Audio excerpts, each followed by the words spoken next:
Jadi dengan memiliki 40 ekor indukan, teman-teman cukup kerja di kandang sendiri, tidak kerja tempat lain, bahkan tidak diperintah orang lain, teman-teman akan tercukupi ekonominya. Teman-teman akan memiliki gaji sesuai yang teman-teman inginkan.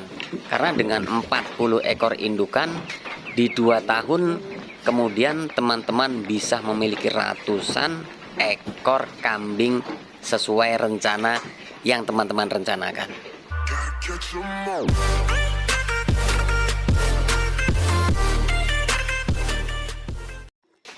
Halo guys, assalamualaikum warahmatullahi wabarakatuh. Jumpa kembali dengan Indra Palupi Channel. Kali ini saya akan menyuguhkan video tentang bagaimana cara beternak untuk dijadikan usaha utama atau dijadikan usaha pokok tanpa punya atau tanpa memiliki usaha yang lain. Dan seperti apa cara memulainya? Simak videonya sampai selesai agar teman-teman nanti bisa tahu bagaimana tata caranya, kemudian berapa modalnya yang dibutuhkan, kemudian keuntungannya berapa per bulan. Tapi teman-teman, buat kalian yang baru bergabung dengan channel ini, silakan bantu subscribe, like, comment, and share, tekan tombol loncengnya agar teman-teman bisa selalu dapat notifikasi setiap saya upload video. Tentunya yang pertama adalah modal. Jadi modal ini akan menentukan berapa estimasi keuntungan yang akan kita dapat. Karena semakin besar modal yang kita kucurkan di dunia peternakan, akan besar pula kesempatan mendapatkan keuntungan di dunia peternakan yang kita kelola. Persiapan yang kedua adalah mengenai bank pakan atau kebutuhan pakan. Nah, ini sangat penting untuk peternakan skala besar, karena apabila tidak dipersiapkan terlebih dahulu, maka akan menemui kesulitan-kesulitan, baik itu bank pakan odot, pacong, atau daun singkong, atau yang jenis-jenis yang lain. Ini harus dipersiapkan.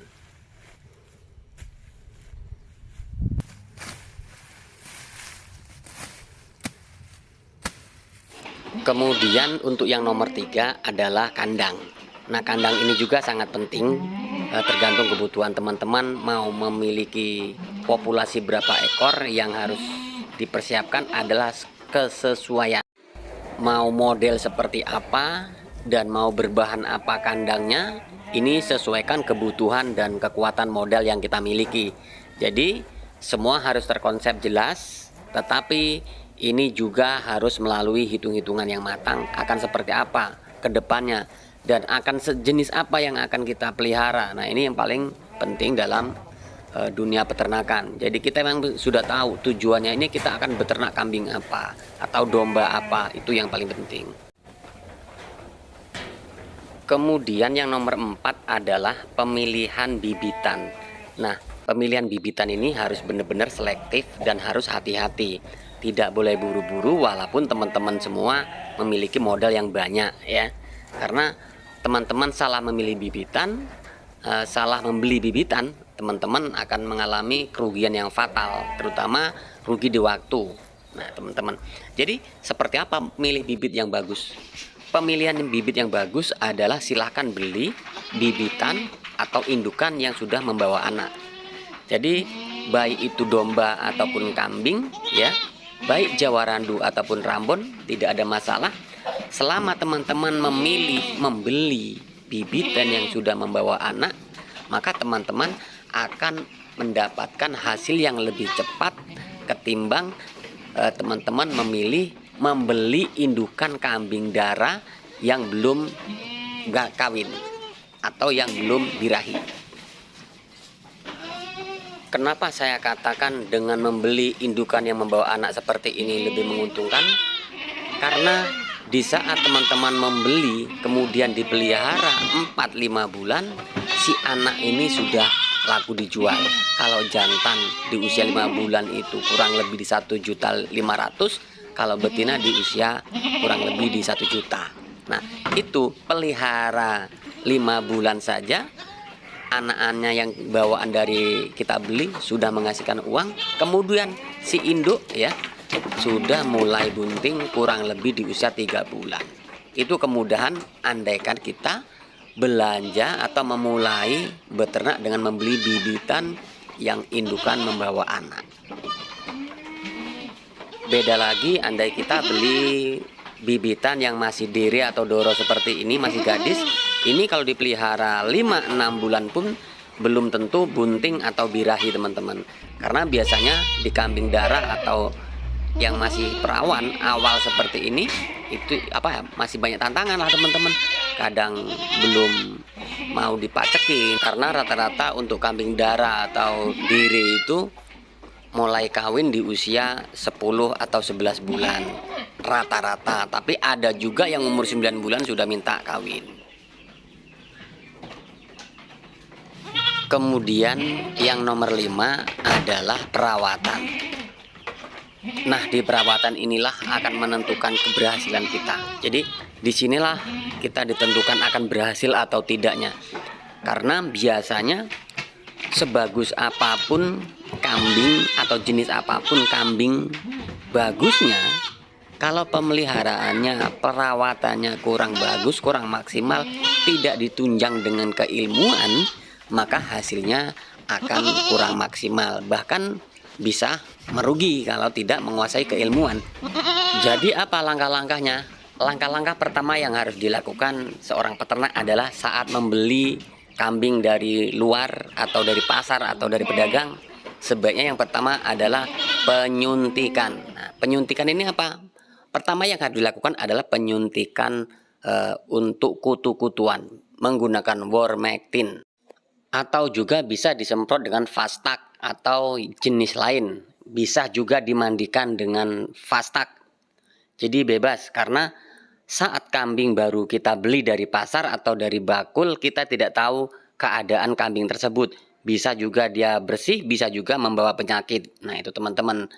Kemudian setelah disemprot dengan Fastak atau disuntik dengan Wormectin, bagi yang tidak bunting ya teman-teman, ini teman-teman juga bisa juga memberikan obat-obatan atau treatment yang lain. Dan yang tidak boleh ditinggalkan apabila membeli indukan yang membawa anak seperti ini adalah obat cacing.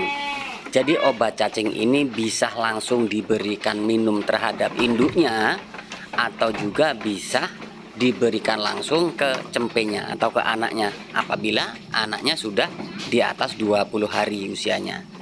Tapi kalau masih di bawah 20 hari, itu sebaiknya diberikan minum terhadap induknya, agar nanti si cempe konsumsi obat cacing tersebut melalui susu.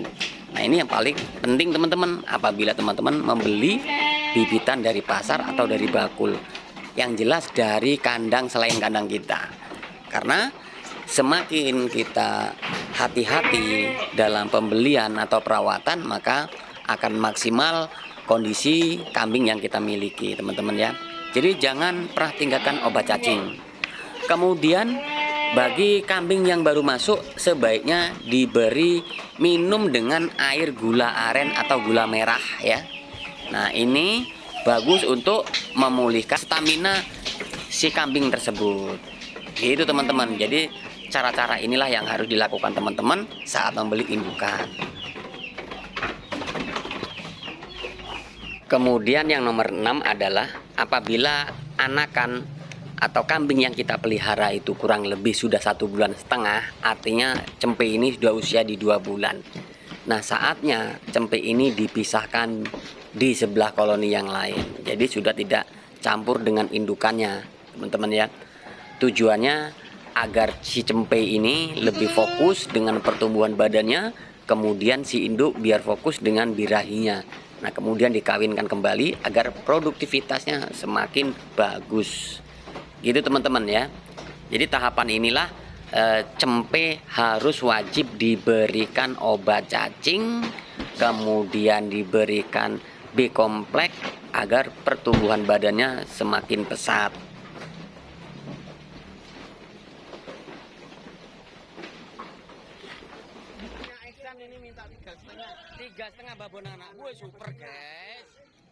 Kemudian setelah usia peternakan kita dari awal sudah di usia 4 bulan ya, Di usia 4 bulan ini kita harus tahu tentang marketing atau penjualan atau pasar ya teman-teman. Jadi saatnya teman-teman untuk berkunjung di pasar agar teman-teman tahu perkembangan harga. Di saat nanti teman-teman akan menjual panenan, baik itu yang jantan ataupun yang betina, teman-teman jadi tahu pasaran harga untuk minggu ini atau harga terupdate. Jadi teman-teman harus tahu ini ya. Karena kalau teman-teman tidak tahu pasaran atau harga terupdate, maka teman-teman akan dipermainkan oleh para bakul ataupun tengkulak. Jadi pentingnya teman-teman tahu update harga terbaru gitu teman-teman ya. Kalau tidak di pasar atau tidak ada pasar di wilayah teman-teman, teman-teman bisa berkunjung di lapak-lapak, di bakul-bakul setempat. Karena ngecek harga itu sangat penting sekali agar teman-teman bisa menentukan berapa harga yang harus ditentukan, berapa harga kambing yang harus dijual. Nah, nanti di saat ada bakul yang datang tempat kita, teman-teman sudah tahu standar minggu ini, standar harga sekian untuk kambing betina atau jantan. Nah, itu teman-teman, pentingnya update harga kambing terbaru. Lalu yang ketujuh adalah berapa jumlah indukan yang bisa menopang perekonomian rumah tangga kita, agar peternakan kita bisa dijadikan tumpuan ekonomi. Artinya kita tidak perlu kerja tempat lain, tidak perlu ada usaha lain ya. Minimal teman-teman memiliki indukan 40 ekor. Kalau teman-teman memiliki 40 ekor indukan di tahun kedua, maka teman-teman sudah mulai menikmati hasil. Karena beternak itu teman-teman, saat teman-teman memutuskan pelihara kambing, maka 2 atau 3 bulan berikutnya teman-teman belum mendapatkan hasil. Lalu kapan bisa merasakan hasilnya? Maka teman-teman bisa mendapatkan hasil di 1 tahun kemudian, atau lebih luasnya lagi di 2 tahun kemudian. Karena di saat 2 tahun kemudian tanpa dimakan hasil yang kita pelihara selama 2 tahun ini, teman-teman sudah memiliki ratusan bahkan 150-an ekor teman-teman ya. Jadi seperti itu. Sebelum terjun di dunia peternakan untuk dijadikan usaha utama atau usaha pokok, sebaiknya teman-teman memiliki usaha dulu selama 2 tahun. Sebelum resign dari usaha sampingan, teman-teman harus siapkan dahulu peternakan agar bisa menopang perekonomian keluarga. Oke teman-teman, semoga informasi ini bermanfaat untuk kalian semua. Buat kalian yang harus dipahami adalah sebelum beternak, teman-teman harus memikirkan persiapan dahulu, yaitu bang pakan, kemudian kandang, lalu bibit. Setelah bibit, kemudian teman-teman persiapkan pula keilmuan. Lalu teman-teman harus memiliki informasi pasar. Setelah semuanya terkendali, maka peternakan teman-teman akan berjalan lancar. Semoga informasi ini bermanfaat. Saya akhiri. Wassalamualaikum warahmatullahi wabarakatuh.